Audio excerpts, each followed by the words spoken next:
Hi everyone, thank you for joining us. Today we have Doyle Banks presenting. He's an interpersonal communication and personal development coach and trainer talking to us about mindful communication. So I'm going to be sharing with you today on how to reduce your stress with mindful communication. And I'll walk you through 5 steps that can lead to more harmony and happiness in your life. And I'm guessing you could probably do with some more of that. I know I certainly can.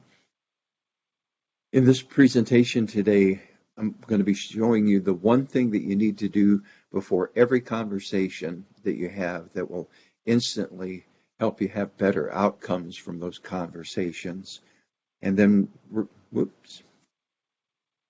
we're going to talk about the mindful conversation to have with yourself before you open your mouth, or if you're like me, before you stick your foot in your mouth. And then how to mindfully engage the other person to give you both a better chance at getting the outcomes you want. Anytime we engage in a conversation, what we're really trying to do is to communicate something that we need or want, something that's important to us, that we value. And a lot of times, message sent is not the message received. So with these steps I'm going to show you today, it's going to increase your chances of being heard when you're trying to communicate what's important to you. And it's going to increase your ability to hear the other person, hear what's important to them, what they're needing in that moment. And these steps can help you in any situation in life, whether it's in your partnership, if you're partnered romantically, if you have a family, or at work, or in business situations, and I use that pretty broadly. I use this technique when I go to the grocery store and I interact with the person helping me check out my groceries, at the gas station with the person who's pumping my gas. I live in Oregon, so it's not self-serve here. So any situation you can imagine, you can put these steps to use. The method that I'll share with you is based on the work of Marshall Rosenberg. And he wrote a book back in the 60s called Nonviolent Communication, A Language of Life. Now, he didn't really like that term, nonviolent communication, and often when I tell people that I teach nonviolent communication, one of the first things out of their mouths is, well, I'm not violent, so I don't really need that. And later on, he and Marshall and his associates came up with the synonymous term, compassionate communication. And that seemed, I like that a lot better. But the title of the book, it was already published and printed and reprinted several times, so the title has remained. And it's basically a way to, again, let people know what's important to you and to be able to better hear what's important to others. I'm also going to be sharing with you some concepts based in mindfulness and mindfulness practice, and I'll throw in a little bit of neuroscience. Now, I'm not a neuroscientist myself, but I incorporated some of this information into these presentations that I offer, and I often find that people really appreciate and learn something new from that information. Now, a little bit about me. I have practiced mindfulness meditation since 1999, about 22 years now, and I started teaching it in 2014. And then I've studied and practiced and taken well over 700 hours of courses to learn NVC, or nonviolent communication. You'll hear me use that acronym NVC, or compassionate communication. And then I've taught this for well over 10 years now. And then I've studied and practiced other modalities like neuro-linguistic programming, or NLP, the work of Byron Katie, if any of you have heard of Byron Katie. And then I have a certification in what's called archetype analysis that I got in a 2-year study program with Carolyn Mace, which is a fascinating way to look at those voices in our heads and discover what they're doing in there and what they're trying to do, what they're trying to tell us from moment to moment. So let's dig in. Let's dig into these 5 steps to more harmony and happiness. And I'll pause between each step. And if you have a question or a comment that you'd like to share, that'll be your opportunity to do that. So step 1 is, probably no surprise, it's mindfulness. And by mindfulness, here's a few things that I consider mindfulness to not be. It is not forcing your mind to stop thinking. It is not zoning out. It's not ignoring or trying to escape reality. And it's not problem solving. But what is it? Well, it's a combination of attention and awareness. Attention is the kind of the laser beam part where we really focus on something. When we're doing mindfulness meditation, for instance, often people use their breath or their breathing as the object of their attention. So you just really focus on being mindful that I'm breathing in, I'm breathing out. And then there's the combination of with that of awareness, which is broader. So on the one hand, I'm focusing on my breath. And then in a broader way, I'm giving awareness, consciousness to how does that breathing affect my emotions? How does it affect my body? If I'm having pain, can I breathe in a way that can ease my pain, and so on. One of the things as we grow in mindfulness is we create this ability or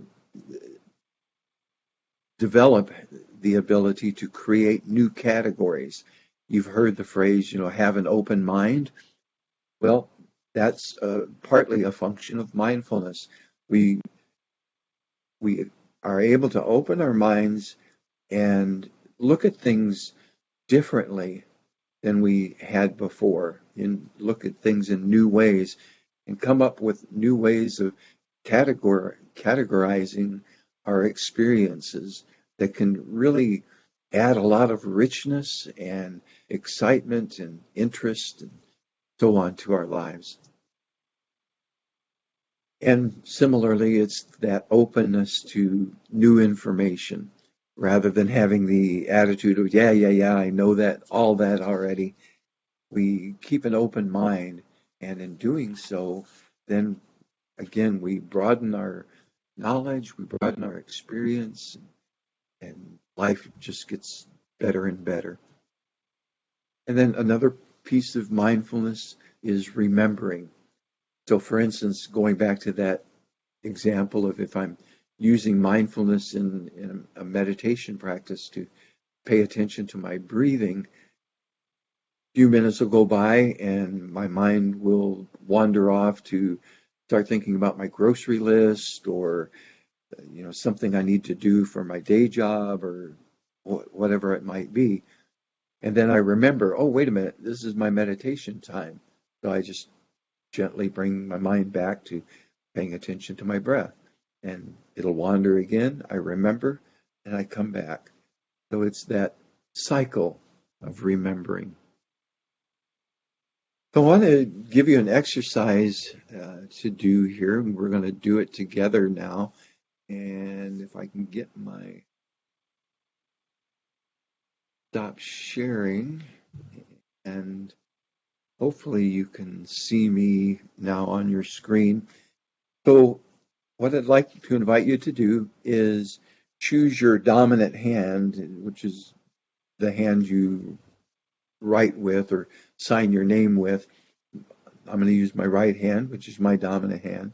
Now I'm going to illustrate it for you, but when we go through the exercise together, um, I'm going to have you just use your mind and your hands. So what we're going to do is starting on the outside of the thumb, get my hand a little closer to the screen here, or camera, outside of the thumb, and as you breathe in, you're going to track with your mind any sensation up that outside of your thumb to the tip. And then as you start to breathe out, you're going to trace down the inside of your thumb. Then breathe in, up the side of your forefinger to the tip. Breathe out, and so on. Breathe in, breathe out. And again, with your mind, you're just going to track. Do I feel any sensation? It might be warmth, it might be tingling, whatever it might be. So we get to the outside of the little finger, and then we'll reverse it and come back the other way. All right? So if you'd like, just set your hand in your lap with your fingers slightly separated so you can feel the space in between your fingers. If you'd like, you could close your eyes. And then starting with that outside of your thumb, breathe in, and in your mind's eye, just trace your thumb up to the tip. Breathe out, trace your thumb to the space between your thumb and your forefinger. Breathe in, up your forefinger. Breathe out, down your forefinger. Breathe in, the tip of your middle finger. Breathe out. Breathe in to the tip of your ring finger. Breathe out. Breathe in to the tip of your little finger. And breathe out. And now reverse that. Breathing in, out. Breathing in, up the ring finger. Down the other side of the ring finger. Breathe in, up your middle finger. Down. Breathe in, up your forefinger. Breathe out, down to the space between your forefinger and your thumb. Breathe in, up your thumb. And then exhale down the outside of your thumb. So that's it. And that exercise is called finger breathing, grounding exercise, and it was created by Dr. Charles Freely.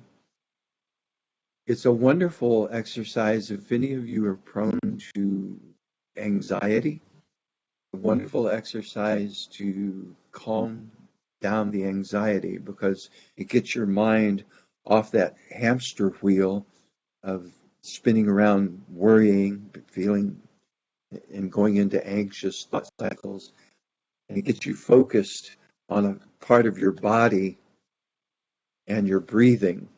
And then you can slow your breathing down. And in doing that, you can restore some calm to your mind and your body. Now, I offer that as an exercise in mindfulness. So again, you can use it that way. Well, I want to back up a little bit real quick and mention the opposite of mindfulness would be mindlessness. And a lot of times when we realize that to start practicing mindfulness, we kind of have to slow down and kind of have to go against the grain of our normal way of functioning in the world. And it seems like, it just, I hear people say, oh, it takes so much time or it takes so much effort to pay attention and be aware. And yes, it does. It does take effort and it does cause us to slow down and take some extra time. In the long run, though, it's much less costly than being mindless, walking around in mindlessness. If you think about it, if you're driving and you're in a state of mindlessness and you don't see the brake lights come on the car in front of you, that could be quite costly, right?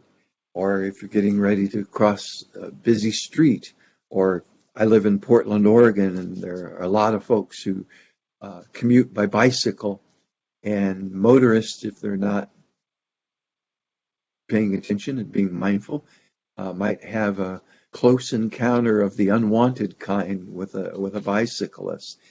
So my encouragement to you today is to start practicing mindfulness if you don't already. And if you do, great, keep it up and expand your practice, deepen it, explore it in other areas of your life to help you gain better balance, better harmony, and more happiness in your life. Right. Go back to my slides here. So that was step one, mindfulness. Now, step two is about intention. So step one was mindfulness and paying attention. Step two, it's still a part of mindfulness, but I want to zero in on intention. Now, you remember Curly, the character played by Jack Palance in the old comedy City Slickers? He always talked about the one thing, right? Well, if you don't take anything else away from this presentation with you today, I hope you'll take this one thing. And that is, before you say anything, before you do anything, ask yourself this one question when you're getting ready to interact with another person. Do I want to be correct or do I want to connect? Do I want to be correct or do I want to connect? Now, what I mean by being correct is, do I want to win? Do I want to exercise power over this other person or manipulate them or prove that I'm right or make them wrong about something? Or do I want to prioritize connection? The reason this is important is because if we choose to commit and do this work and to really be present in our lives, you're going to find that this gives you more access to your own inner resources, meaning understanding of yourself, be able to have more compassion for yourself, more self-esteem, and so on. Winning at the expense of another person's happiness or respect or dignity then is really losing. And all that is important because when we're in correcting mode, it tends to create separation and loneliness, tends to result in unresolved disagreements or arguments and fights, blaming and shaming, tends to create a win-lose environment, which is really ultimately a lose-lose. Because a lot of times, if you think about it, like if you have a partner or maybe a teenage or young adult child, if you get into a disagreement and you win, I don't know about you, but my experience has been it's really a loss because at some point it's going to come around and there's going to be some payback more often than not. It also kind of creates mindsets of of scarcity and power over. On the other hand, if we're focused on connecting, we can create deep connection on all levels of our life and in all of our relationships. And we can create all these things you see here. I won't read all of them. But to my way of thinking and in my experience, I prefer the things on the right side of the screen over the other ones. So mindfulness and intention. And now step 3, we're going to talk about self-empathy. There's 2 parts to self-empathy. The first part is to ask yourself, what am I feeling? So I'll just use a simple, almost, well, it might not be silly if it's something that happens in your home, but let's say uh, I forgot to take out the garbage, and that's something I had agreed to do to help with the maintaining the household. And I don't have a partner right now, but just imagine if I did, and I come home from work and my partner's kind of grumpy, and they say to me, you forgot to take out the garbage again. You never remember. I always have to remind you. I hear that, and you know, I might want to react. So first thing I want to try to do is pause, become mindful. Okay, I'm starting to react. Remember my intention. Okay, I love this person and I want to connect with her rather than create separation. So I'm going to give myself some quick self-empathy. So I want to figure out, okay, what am I feeling? Well, maybe I'm feeling frustrated, or maybe I'm feeling embarrassed. But I want to figure that out, name that. Now, negative feelings are some of these you see on the left, and then there's positive feelings. And that distinction is important because feelings tell us what we need, or what need or want, longing is being fulfilled or not being fulfilled. Negative feelings point to something that's not being fulfilled. So in that example about the garbage, and I hear that uh, that complaint from my partner, my initial feeling might be embarrassed, and I might be feeling embarrassed because I I want to be able to I want some respect, and it might be because in that moment I want to be able to show up for my partner in a way that will contribute to our happiness, both of our happiness. And I realized, oh man, I, I, I slipped up. I forgot. I wasn't mindful about the garbage. Now I'm going to pause here and throw in a little bit of a little neuroscience commercial. The neuroscience has actually discovered that there are physical benefits to our brains and our bodies, our nervous systems, by naming and knowing our feelings. So if you're wondering, what's so important about knowing what I'm feeling? Well, on one level, what happens is, in that example I just gave, where I maybe get flooded with that embarrassment, right? If I can remember to ask myself that question, well, when I get flooded, first of all, it turns off the logical part of my brain. And if I then try to react, more often than not, I'm not going to communicate in a helpful way. So if I pause and I remember, okay, what am I feeling? What are you feeling, Doyle? that turns on the logic part of the brain.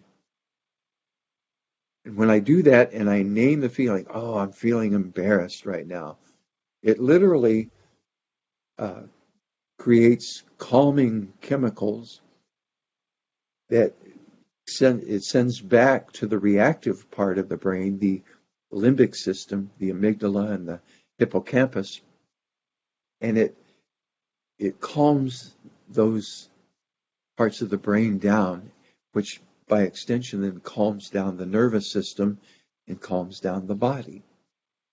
So there's a big, huge benefit to naming and knowing our feelings. And it literally has our brains have a chemical reaction, positive chemical reaction to it. When we're in that reactive mode, the opposite happens. The amygdala starts cranking out adrenaline and cortisol, and our hearts start beating faster. The famous psychologist up in Seattle, John Gottman, who has studied couples relationships for years and years, calibrated and discovered that our IQ drops when we go into that reactive mode, and the adrenaline and cortisol start flowing. So if you ever wonder sometimes why you seem to get dumber when you are in reactive mode, now you know. I mentioned that our feelings, negative feelings, tell us about unfulfilled longings or needs or wants, and positive feelings tell us about the fulfilled longings. So in that embarrassment moment, again, maybe I'm embarrassed because I really want to contribute, do a good job of contributing to our household, to caring for my partner, showing her that she matters, and so on. Now, these longings are universal. We all share them. And there's several synonyms for longings that you've heard me use: desires, needs, wants, essentials. In Marshall Rosenberg's book, which I showed you a little bit ago, he uses the term needs. Once we know what we're feeling, we can ask ourselves, okay, what longings are calling for my attention? And there's different kinds of longings that we all share.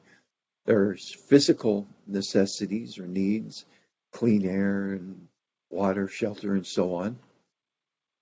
There are emotional longings.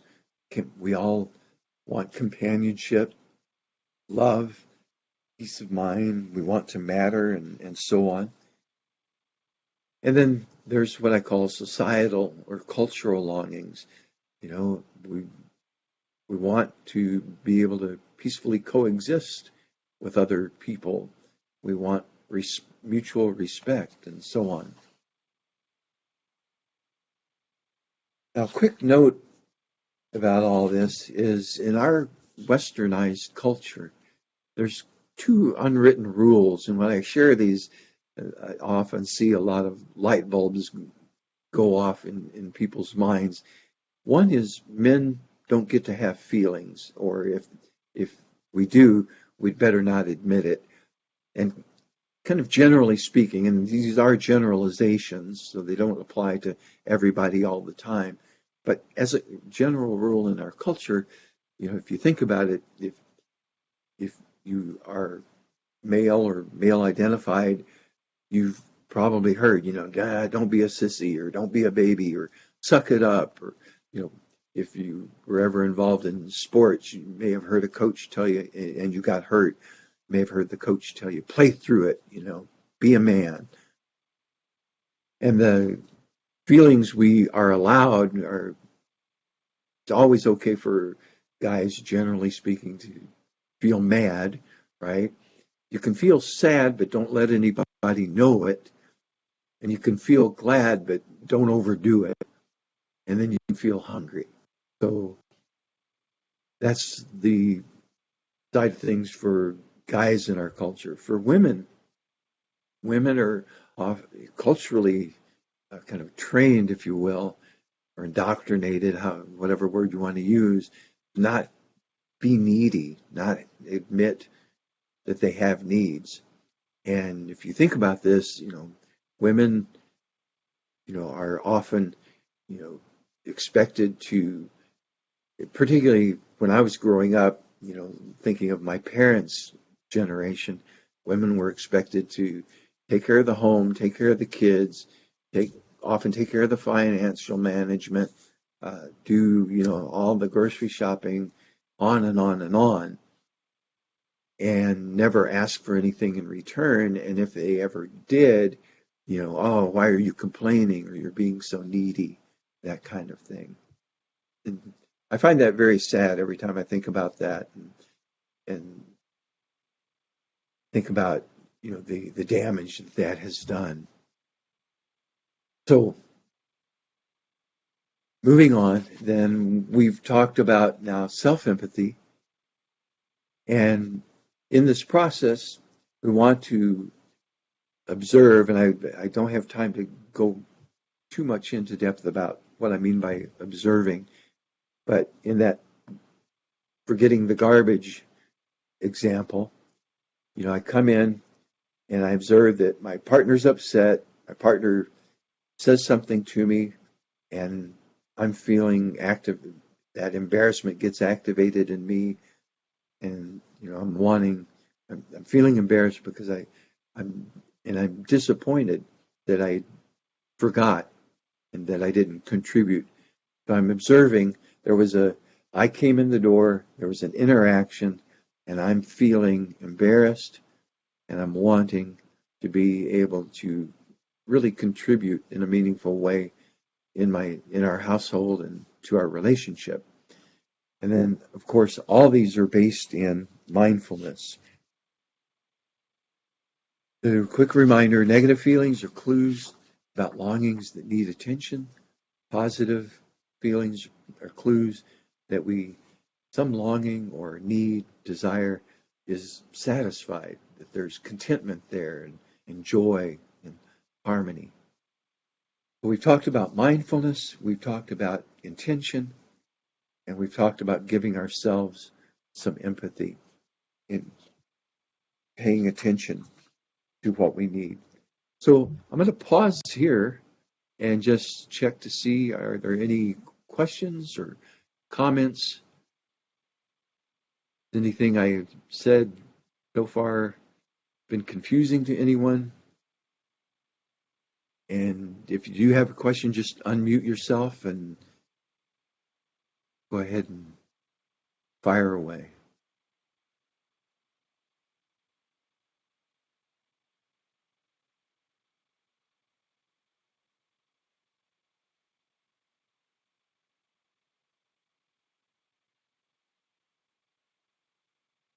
All right, I'm not hearing from anyone. Let's see. Oh, I do see somebody. Somebody shared in the chat. I feel like you were maybe a fly on the wall in our house last night. uh, yeah, those kinds of things, happen for pretty much all of us. All right. Well, if any of you do decide you want to ask a question or make a comment, please feel free to raise your hand or jump in and ask what's on your mind. All right, let me get back here. So, step 4 then is going to be to offer empathy to the other person. And empathy, it's a learnable skill that unlocks compassion in our hearts. So often I hear people kind of conflate or equate empathy with compassion. But empathy is the skill, and compassion is that wonderful human quality that we can cultivate, nurture, and develop. One definition I heard is that compassion is the quivering of the heart at the sight or sound of the pain and suffering of another person. The quivering of the heart at the sight or sound of the pain or suffering of another person. I love that definition. If you think about it, if you've ever been out in a grocery store or department store or mall, and you've heard a young child who has gotten separated from their parents, that wail of panic and that reaction in your body and heart, there's just this flood of natural compassion, and you want to go help the child, right? So that's what we're talking about. So the steps are going to be pretty much the same as or the parts the same as for self-empathy. What we're going to do is get curious about what's this other person feeling in response to what happened, and what do they need or want in that. So in the garbage example, you know, I might have that flood of embarrassment, and with practice, you can get really good at giving yourself empathy. Marshall Rosenberg used to call it emergency first aid empathy. So very quickly, I can go in now and, oh yeah, embarrassment, okay, and disappointment because I love my partner and I just want to contribute to her happiness and her ease, right? She works too, and you know, maybe had a tough day and so on.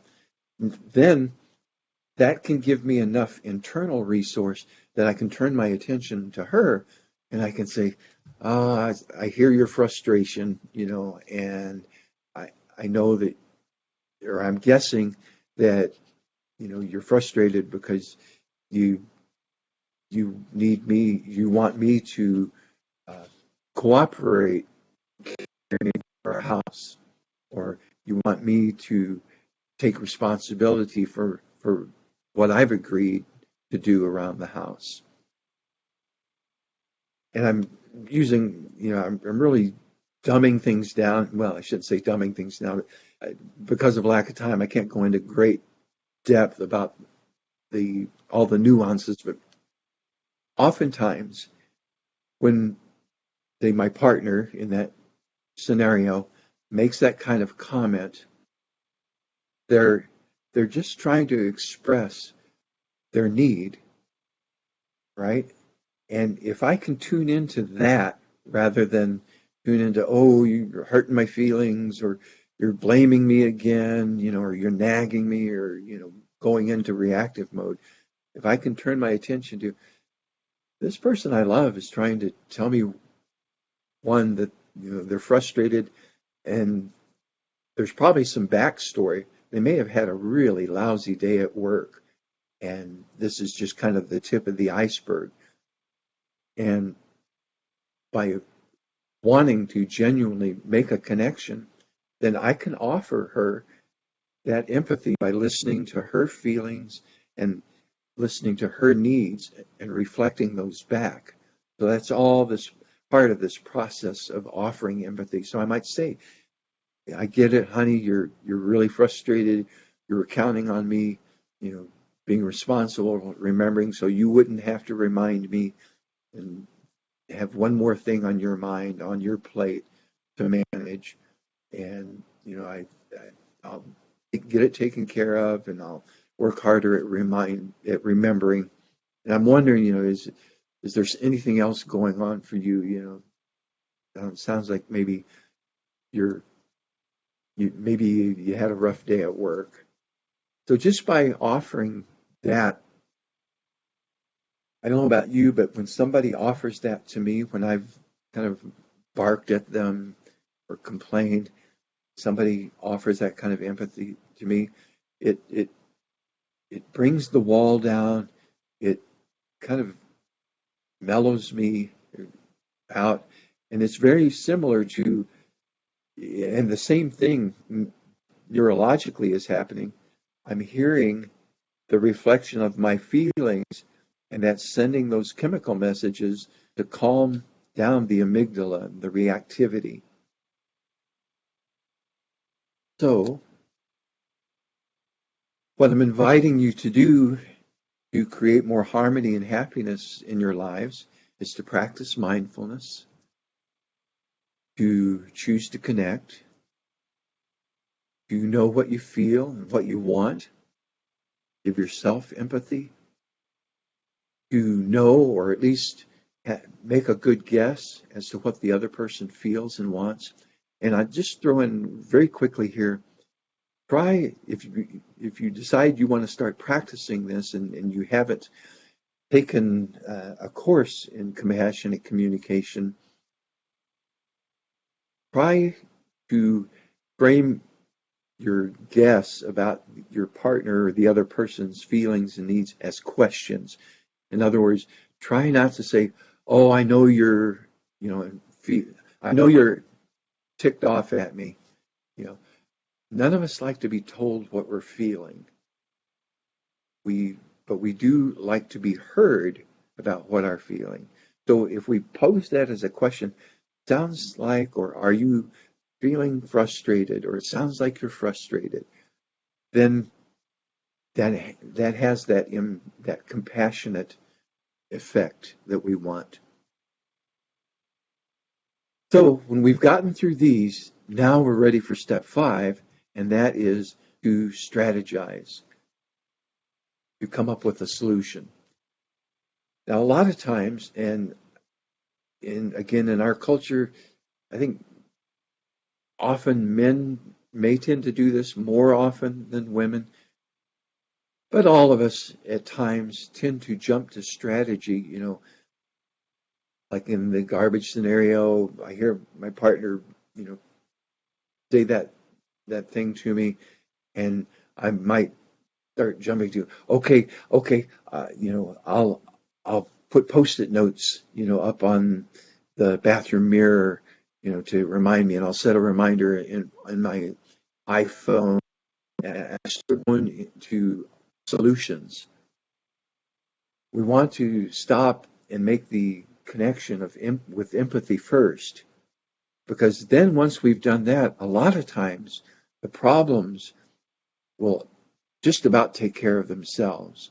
Or if it's something we haven't been able to solve, when we do this empathic connecting, the solutions oftentimes tend to kind of almost come out of nowhere. It can almost feel like magic sometimes, because what happens is what I call the wisdom part of our minds can come online then, because we're not busy doing the emotional reactions and stuff. And the logical part and the wise part of our brains can come online, and we can get to some really effective solutions more quickly. Now, I've got a few minutes left, so I want to give you a quick bonus step, and that is, if you've taken the time and made the effort to go through all these steps, then please take a moment and celebrate. All right. It doesn't have to be a big party or a Caribbean cruise or something, although it could be depending on the situation. But part of what I mean by celebrate is really appreciate yourself for making the effort, appreciate your partner or the other person. Maybe it's somebody, a coworker at work, who has decided to engage with you and work through the situation together and come to some harmony. Really celebrate that, because so much of the trouble in our world today is because people won't slow down. They won't make the effort to be mindful. They won't learn the skills of empathy and then apply them and use them. So when we do, it's really cause to celebrate. And celebrate could be as simple as just stopping and acknowledging. Again, in my garbage scenario, we could maybe just stop and acknowledge, thank you for hearing me, or thank you for listening to me, thank you for, working with me through this, or I just appreciate you so much, and your thoughtfulness, your compassion, or something of that nature. All right, so quick recap. We want to be mindful, pay attention, be aware. We want to focus on our intention and set the intention to connect. We want to give ourselves empathy, offer empathy to the other person, then figure out a strategy that can best serve everyone, and then celebrate and enjoy the harmony and happiness that we've created. So thank you so much for your kind attention and your taking the time out during the middle of your afternoon to come and join me. If you've appreciated or enjoyed, benefited from what I've shared with you today and want some more, you can find me on social media, all three of these platforms at sign Ask Doyle Banks, like you see there on the screen. I have other uh, videos and webinars that explain various parts of what I've shared with you today or give other examples. And I just put up a webinar, this little mini webinar this past weekend on these steps geared specifically for couples. And you can find that at doylebanks.com, doylebanks.com. And I have blog posts and other videos and so on. I have developed an online course that I call the Empathy Advantage, and it's employs all of what I've shared here today, plus a whole bunch more, and we go way into depth. If you are interested in learning this, it takes about 8 weeks or so. You get one lesson or module per week, and you can find out the details about that at doylebanks.com/courses. And then I am taking on new coaching clients. So if working with me one-on-one, or if you're in a couple and you'd like some coaching as a couple, I offer a free 45-minute discovery call at doylebanks.com/book-appointments, like you see here. And just go there, pick a time slot, and we'll get together on Zoom or phone and figure out if we are a match for each other. And if we are, then we'll lay out a program. I tailor make the coaching program for each person or each couple, and we'll figure out what can serve you best and work together.